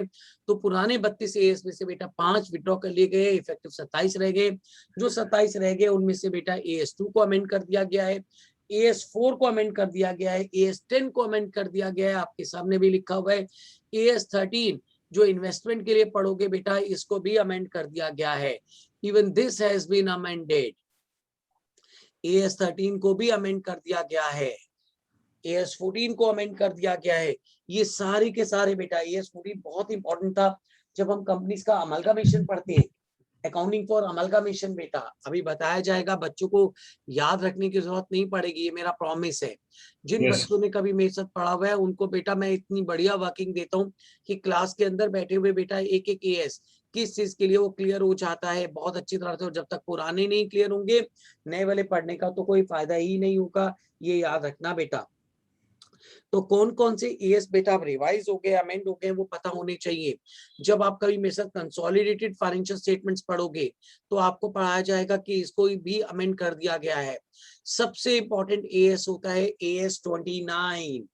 AS29 जो डील करता है प्रोविजंस को, कंटीजेंट लायबिलिटीज को, कंटीजेंट एसेट्स को, इवन इसको भी अमेंड कर दिया गया है। Even this has been amended, तो इसको भी हमने अमेंड कर दिया गया है। इसका मतलब ये याद रखना कि 5 AS विड्रॉ कर लिए गए हैं और 7 AS को अमेंड कर दिया गया है। AS2 has been amended, AS14 has been amended, AS10 has been amended, 13 and 14 has been amended, 21 and 29 has been amended। तो 7 AS हमने अमेंड कर दिए, 5 हमने विड्रॉ कर लिए। तो 32 में से अगर इफेक्टिव AS पढ़े जाए तो they have been in India. ये क्वेश्चन आता है कि how many effective AS are there. तो अगर अब हमसे ये पूछा जाए कि इफेक्टिव AS कितने रह गए हैं तो effective AS we are left with 27 बेटा।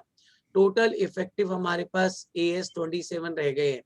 AS वर्ड हटा देता हूँ, टोटल लिख देता हूँ कि टोटल इफेक्टिव AS, ऐसे खाली AS लिखने से दिमाग में कई बार कंफ्यूजन हो जाती है कि शायद AS 27 की बात की जा रही है।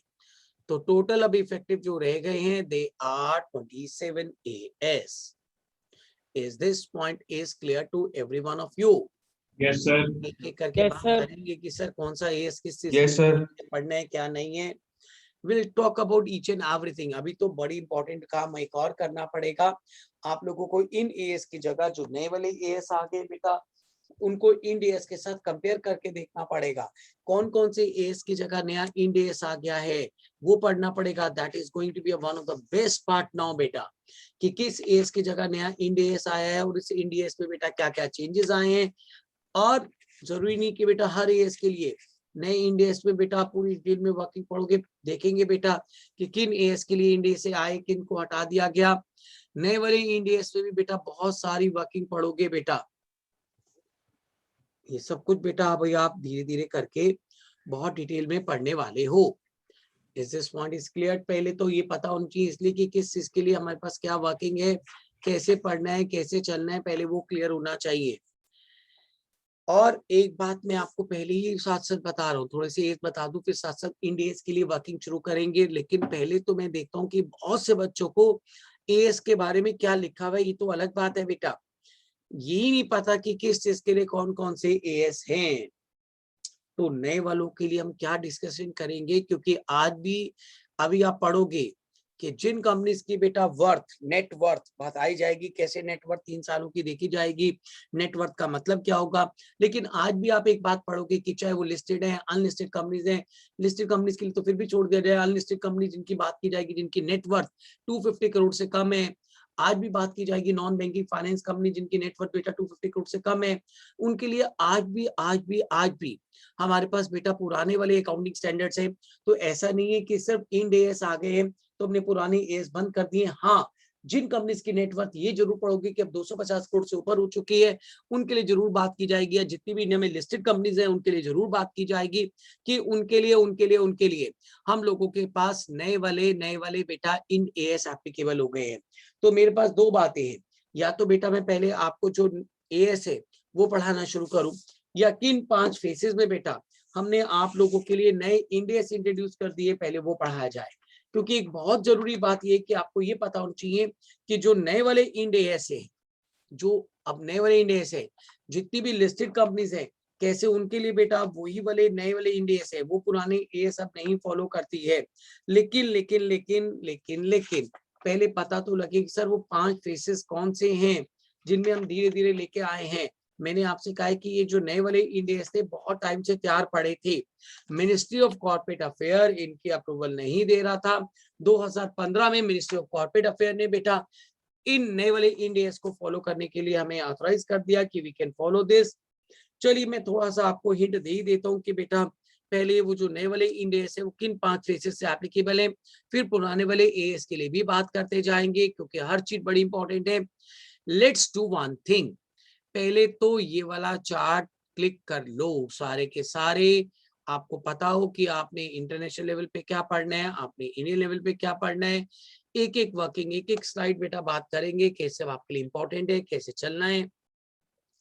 अभी यहाँ से मैं नंबरिंग भी हटा रहा हूँ क्योंकि नंबरिंग बेटा अभी बात की जाएगी जब एक एक करके, जैसे मैंने अभी एएस उठाया तो उसकी नंबरिंग की बात की है, तो पहले उतनी बात करते हैं, फिर इंड एएस की बात करेंगे, फिर आईएएस की बात करेंगे, फिर आईएफआरएस की बात करेंगे।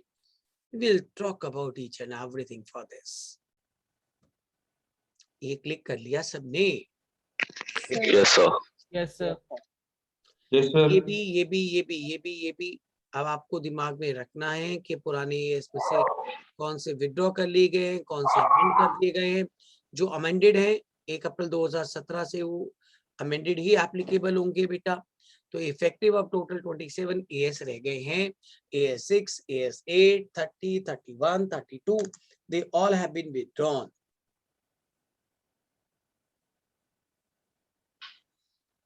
Is it clear? Yes, sir. Yes, sir. Yes, sir. चलिए अगर ये क्लियर है तो पहले इन एएस के अडॉप्शन की बात कर दे बेटा। ये देखो मैं क्या लिखने जा रहा हूं बेटा, phases of adoption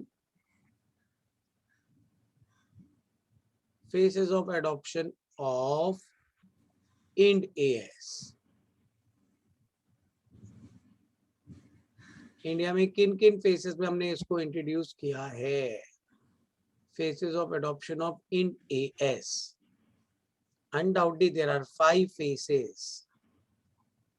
Phase 1, मैंने अभी आपसे कहा कि बेटा फेज 1 2015 से जो एप्लीकेबल हो गया बेटा, 1 अप्रैल 2015 से लेके मार्च 31 2016 तक सिर्फ हमारे लिए वॉलंटरी एडॉप्शन था।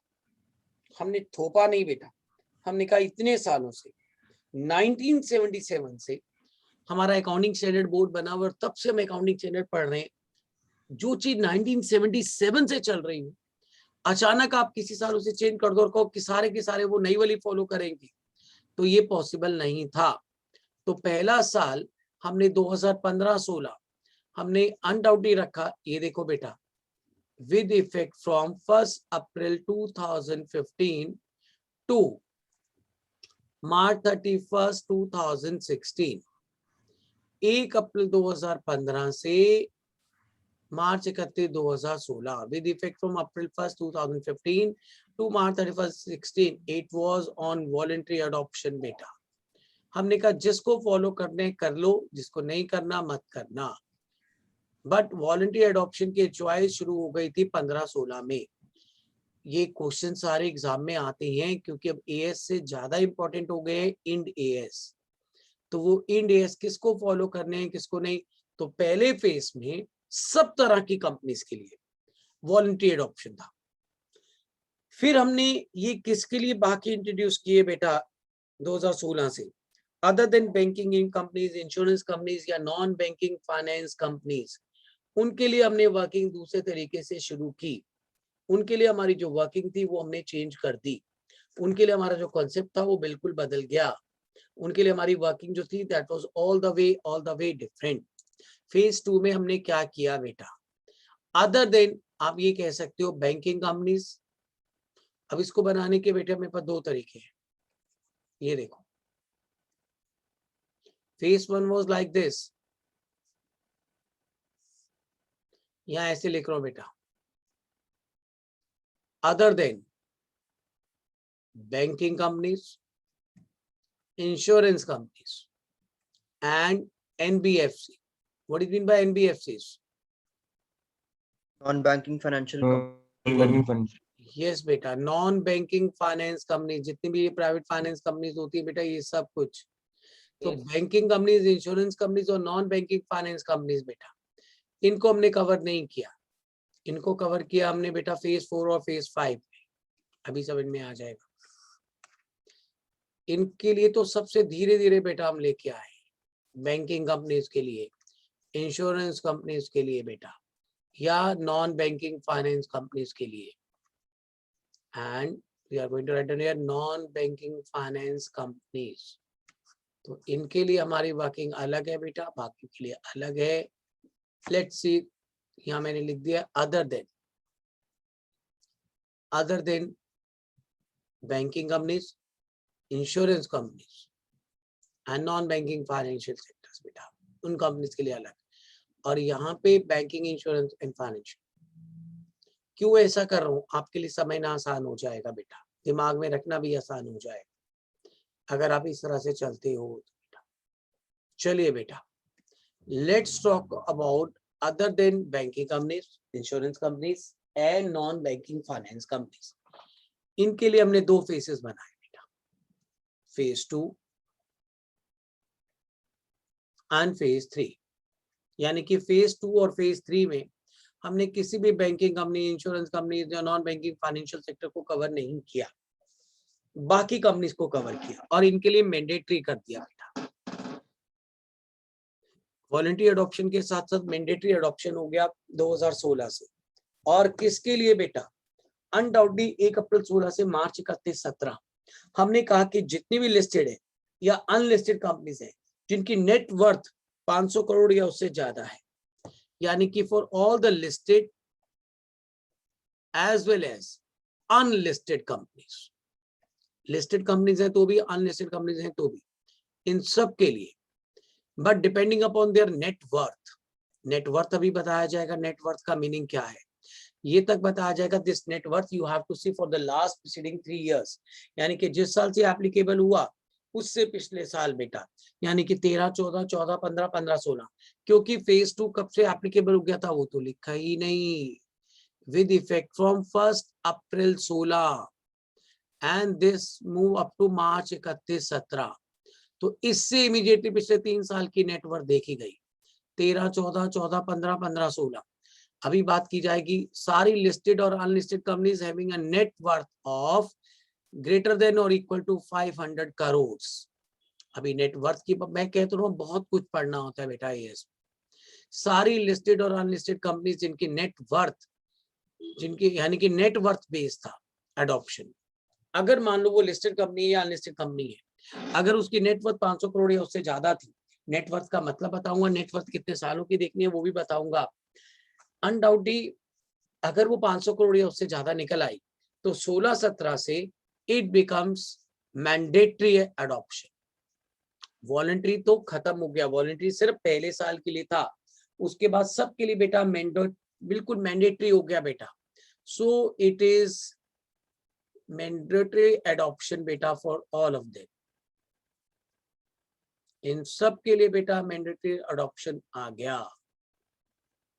It become mandatory adoption for all of them बेटा, यानी कि जो भी लिस्टेड कंपनीज हैं या अनलिस्टेड कंपनीज हैं जिनकी नेटवर्थ 500 करोड़ या उससे ज्यादा थी, 16-17 से उनके लिए मैंडेटरी हो गया कि they have to follow Ind AS, नए वाले इंड एएस फॉलो करने पड़ेंगे, which are in convergence with the international accounting और international financial reporting standards। वो तो बात करेंगे, अभी करेंगे, बट एक बात ध्यान से सुन लो, इसको रेड से मार्क कर रहा हूँ कि मैंडेटरी हो गया था, क्योंकि उससे पहले मैंडेटरी नहीं था, सिर्फ 1 साल वॉलंटरी अडॉप्शन का सब कंपनीज के लिए रखा गया, बट धीरे धीरे देखो अब इसको मैंडेटरी करते जा रहे हैं। फिर 1 अप्रैल 17 से हमने क्या किया बेटा, अनडाउटली सारी की सारी लिस्टेड कंपनीज, जितनी भी लिस्टेड कंपनी थी इररिस्पेक्टिव ऑफ देयर नेटवर्थ या the company which are in the process of listing as on March 31, 16, उन सब के लिए बेटा ये देखो मैं बता रहा हूं, पहले मैं डेट मेंशन कर दूं, with effect from 1 April 17 to March 31, 18, it is like this, with effect from 1 April 17 to March 31, 18. This is going to be very important for all the listed companies, irrespective of their net worth. यहाँ पे तो सबके लिए net worth देखनी जरूरी थी, लेकिन उसके बाद जितनी भी लिस्टिंग कंपनीज थी और in the process of listing, list नहीं भी हुई लेकिन लिस्टिंग के प्रोसेस में थी बेटा, in the process of listing, listing अगर कंप्लीट नहीं भी हुई थी, they are in the process of listing on March 31, 16, 31 March 16 तक जिन्होंने भी बेटा लिस्टिंग का अपना प्रोसेस शुरू कर दिया था उन सब के लिए, so all the listing companies और in the process of listing on 31 March 16, मैं ऑनवर्ड भी लिख देता हूं, ये लो बेटा, और in the process of listing on 31 March 16, जो इस प्रोसेस में भी लाइन में लग चुकी थी लिस्टिंग के बेटा, for all the listing companies और in the process of listing on March 31, 16, उन सब के लिए, and all the unlisted companies also, जितनी भी अनलिस्टेड कंपनीज है लेकिन नेटवर्थ और कम कर दी गई बेटा, कितनी कर दी गई, 250 करोड़ बेटा, मोर देन और इक्वल 500 करोड़ से ऊपर वाली तो पहले ही आ चुकी थी बेटा। अब अनलिस्टेड कंपनी जिनकी नेटवर्थ, अनलिस्टेड कंपनीज की नेटवर्थ आज भी मैटर कर रही है, यानी कि अगर आप लिस्टिंग कंपनी हो तो इररिस्पेक्टिव ऑफ योर नेटवर्थ 2017-18 से आपके लिए नए वाले इंडियस फॉलो करना मैंडेटरी हो चुका है, लेकिन अनलिस्टेड कंपनीज के लिए आज भी नेटवर्थ देखनी पड़ती है इक्वल टू और ग्रेटर देन 250 करोड़। 500 करोड़ या उससे ज्यादा थी वो तो पहले ही आ चुकी है बेटा, फेज 2 में ही कवर हो गई थी, लेकिन अगर 500 करोड़ से कम लेकिन 250 करोड़ या उससे ज्यादा है तो इन सब के लिए मैंडेटरी अडॉप्शन हो गया है from 17-18। This is going to be very very very important बेटा। मैं पहले कह रहा हूँ शुरू करने से पहले एक एक चीज पता होनी चाहिए कि कौन, क्योंकि मुझे साथ के साथ नए वाले भी उसके सामने कंपैरेटिव फॉर्म में डिस्कस करके कुछ बताने पड़ेंगे। पहले आपको पता हो कि एग्जैक्टली किसके लिए कब से वर्किंग शुरू हो गई है। मैंडेटरी अडॉप्शन है बेटा सारी लिस्टेड कंपनी के लिए, यानी कि 17-18 से आप देखो आप कितने आगे आ चुके हो बेटा, और 17-18 से जितनी भी इंडिया की लिस्टिंग कंपनीज है इररिस्पेक्टिव ऑफ देयर नेटवर्थ, उन सब के लिए भी, और जितनी भी अनलिस्टेड कंपनीज हैं जिनकी नेटवर्थ 250 करोड़ या उससे ज्यादा है, उन सब के लिए अनडाउटली मैंडेटरी अडॉप्शन हो चुका है बेटा। यानी कि अगर इंडिया में अब जितनी भी लिस्टिंग कंपनीज हैं उन सब के लिए अगर बात की जाए तो it is like this only बेटा। Yes, this point is clear to everyone? Yes, sir. Yes, sir. Yes, sir. और Yes, sir. किसके लिए किया बेटा, बैंक्स के लिए, इंश्योरेंस कंपनीज के लिए, इन सब के लिए बेटा और इनके लिए भी नेटवर्थ देखी गई। नेटवर्थ जैसे उनके लिए थी ना 500 करोड़, तो इनके लिए भी सेम यही रखा गया बेटा। अब ये वाला फेज कब से एप्लीकेबल था? विद इफेक्ट फ्रॉम बेटा फर्स्ट अप्रैल 18। एक एक साल आगे चलता जा रहा है बेटा। ये लिखो फेज 4। फेज 4 बेटा कब से एप्लीकेबल हो गया? With effect from 1 April 18 to March 31 19। वैसे 2 वर्ड लिखना गलत लगता है, क्योंकि लगता है सिर्फ उसी साल के लिए। अब जैसे विद इफेक्ट फ्रॉम 1 अप्रैल 18 शुरू हो गया तो चल रहा है बेटा वो। ये भी कहना गलत है कि 2 लिखा जाए बेटा। 2 से ये गलत इंप्रेशन आ जाता है कि सिर्फ उसी साल के लिए शायद है। अब जैसे 1 अप्रैल 16 से इन सब के लिए बेटा, 1 अप्रैल 17 से इनके लिए, विद इफेक्ट फ्रॉम 1 अप्रैल 18 जितनी भी बैंकिंग कंपनी से, इंश्योरेंस कंपनी से बेटा, उन सब की नेटवर्थ देखी गई। और जिन लोगों की भी नेटवर्थ बेटा 500 करोड़ या उससे ऊपर थी, उन सब के लिए, बैंकिंग कंपनीज के लिए, उन इंश्योरेंस कंपनीज के लिए, उन नॉन बैंकिंग फाइनेंशियल कंपनीज के लिए ये मैंडेटरी हो गया बेटा। यानी कि अगर आपकी नेटवर्थ देखी गई, नेटवर्थ हुई 3 सालों की देखी जाएगी, इट इज इक्वल टू और ग्रेटर देन 500 करोड़, तो बेटा अनडाउटली आपके लिए मैंडेटरी एडॉप्शन हो गया। Phase 5, the last phase, which become from 1st April 2019, 2019-20 से इन सब के लिए जिनकी नेटवर्थ 250 करोड़ से ऊपर है, उनके लिए भी एप्लीकेबल हो गया। With effect from 1st April 19, having a net worth of greater than 250 crores, जिनकी भी नेटवर्थ 250 करोड़ या उससे ज्यादा है, उन सब के लिए भी एप्लीकेबल हो गया। It's like this. Net worth is a criteria for the adoption of this in AS. सिर्फ 15-16 में बेटा हम लोगों ने इसे अनडाउटली बेटा इसमें 16 तक लिखना बस ठीक है, क्योंकि उसके बाद तो अनडाउटली मैंडेटरी हो गया। बट उसके बाद भी जो कंपनी नहीं कवर होती थी उनके लिए भी वॉलंटरी तो था ही था, इसलिए इसको भी यहीं छोड़ देते बेटा कि with effect from 2015 it becomes a voluntary adoption, but with effect from 1 April 16 listed or unlisted companies having a net worth of equal to or greater than 500 crores. Phase 3 with effect from 1 April 17, एक साल आगे आते जाओ बेटा, for all the listing companies and unlisted companies having a net worth of greater than 250 or equal to 250 crores, उनके लिए Phase 4, which is applicable for with the effect from 1st April 18 for the banking or non-banking finance companies or insurance companies having a net worth of equal to or greater than 500 crores, and with the effect from 1st April 19, which is the last phase for all the like insurance companies or non-banking financial companies having a net worth of equal to or greater than 250 crores, उन सब के लिए बेटा हमने ये नए वाले end AS follow करना मैंडेटरी कर दिया है। और आप लोग अब मेरे साथ अगर पढ़ रहे हो तो देखा जाए अब हमारा कौन सा साल चल रहा है, अभी कौन सा मार्च खत्म हुआ है बेटा, मार्च 21। तो इसका मतलब आप 20-21 में अगर किसी कंपनी की अकाउंटिंग कर रहे हो, एक वैसे सिंपल वे में बताऊं, आप किसी कंपनी की अकाउंटिंग 20-21 के लिए कर रहे हो, तो अब पता है कितना इंपॉर्टेंट हो गया। अब हम बच्चों को कहते हैं बेटा वो लिस्टेड है या अनलिस्टेड है, बस सीधा ये कहते हैं। वो कहते हैं लिस्टेड है तो हम कहते हैं बेटा मैंडेटरी है इंड AS फॉलो करना।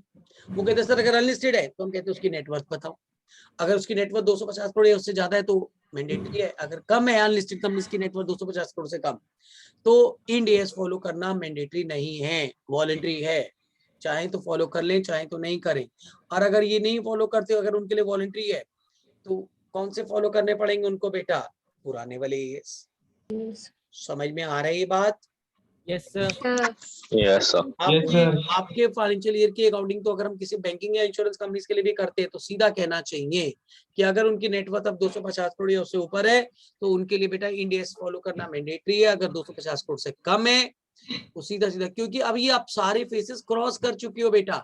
ये फेसेस अब किसके लिए इंपॉर्टेंट थे, जो मान लो कभी हमारे पास 16-17 में स्टूडेंट था, 17-18 में स्टूडेंट था, आप 20-21 में हमारे स्टूडेंट हो बेटा, आप इसके लिए अकाउंटिंग कर रहे होगे तो आपको जो लेटेस्ट वर्किंग है वो बतानी चाहिए ना।